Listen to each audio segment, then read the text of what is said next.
अस्सलाम वालेकुम रहमतुल्लाह। ये मीडिया का एसी है जी हमारे पास, और इसका एरर आ रहा है अभी। इसको जो ही हम ऑन करते हैं तो E6 का एरर आता है। तो ये एरर किस लिए आता है और इसकी क्या वजह है, इसके बारे में मैं आज आपको बताऊंगा। ये देखें, फ्लोर स्टैंडिंग यूनिट है और ये 4.25 टन, ये 51,000 BTU का है। तो चलें, इसको अभी आज मैं आपको बताता हूँ कि इसका मसला क्या है और इसको कैसे हल करते हैं। ऑन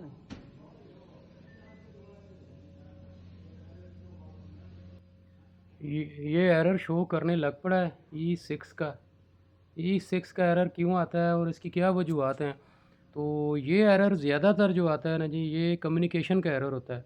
कम्युनिकेशन, और उसमें भी ज़्यादातर ये जो सेंसर लगे हैं, इंडोर सेंसर हैं, उनकी वजह से आता है। तो यहाँ पे हमारे ये देखें, ये इंडोर का सेंसर है, ये इसका जैक लगा हुआ है। तो इस जैक को अभी हम चेक करते हैं। Communication error between indoor and outdoor unit. तो इसका यहाँ होगा आपका इंडोर टेम्परेचर सेंसर एरर। इन दोनों में से कोई एक एरर आएगा। तो ये जो सेंसर हैं, ये जो लगे हैं जैक, इनको हम अभी चेक करते हैं। ये देखें, ये जैक, ये इंडोर टेम्परेचर सेंसर का है और पाइप सेंसर के ये जैक हैं दो। तो इसको अभी हम चेक करते हैं। तो इसको खोल के, ज़्यादातर इसमें होता है कचरा, या किसी वजह से नमी आने की वजह से ना इसमें कार्बन आ जाता है, या ये अक्सर लूज़ हो जाते हैं किसी वजह से भी, चाल की हवा की वाइब्रेशन की वजह से, किसी वजह से भी।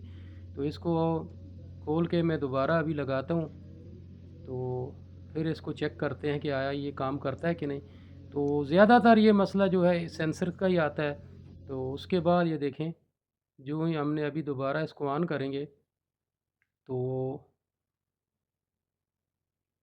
अभी ये देखें, जो ही ऑन किया तो सेंसर जब अपनी जगह पे जैक बैठ गया, सही हो गया, उसमें से जो मसला था हल हो गया। तो ये टेम्परेचर 22 का देना अभी इसने शुरू कर दिया, यानी वो E6 वाला एरर ख़त्म हो गया। तो ये एरर जो था, ये इसकी वजह से था, ये हमारा जो सेंसर था वो लूज़ था जैक की वजह से। तो अभी ये देखें, अभी यूनिट ने काम शुरू कर दिया यहाँ।